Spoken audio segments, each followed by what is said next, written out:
Hey everyone, it's time for game number 2, so let's spin the wheel and see what game we get. Okay, so it looks like we have Unravel 2, let's get into it. Now before we begin, I just want to say that this game has been on my list of games to play with my partner, but we haven't gotten around to it yet, so my judgment will be based off how much I will be looking forward to playing this with them. So where do I even begin with this game?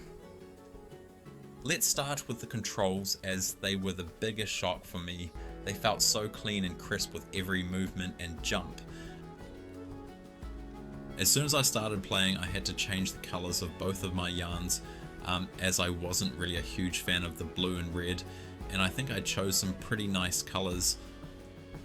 Now the graphics was probably the biggest standout, just beautiful scenery, the levels were laid out so nicely, and it also had a bit of a story going on in the background as you progressed and just immersed me into the atmosphere.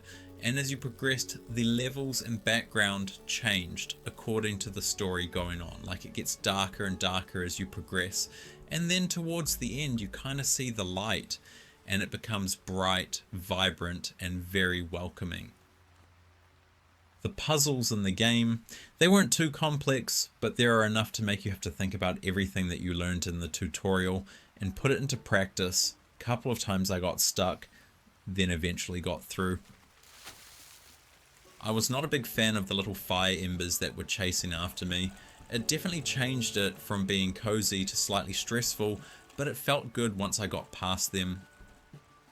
They definitely did a good job of filling in the empty space. So after each large puzzle, as you're running to the next sort of area, there's the overlapping story going on in the background. So even when there's not much to do, just running to the next part, there was a story being told behind you that was quite captivating.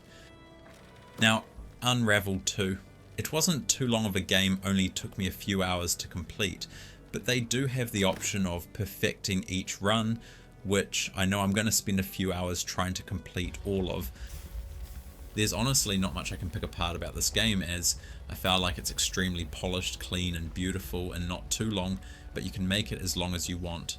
The puzzles didn't feel like you just did a tutorial for. At one point you just get one use of the mechanic. It was constant throughout. So all in all, I would definitely rate this game a must play, and especially for a cozy couch co-op playthrough. I'll definitely be playing number 1 with my partner and then playing this one through with them after. Now, like I said, my ranking is a bit different, with 5 out of 10 being a solid game. It's nothing good, nothing bad. But for Unravel 2, I'm going to give it an 8.8 out of 10, as I just cannot fault it.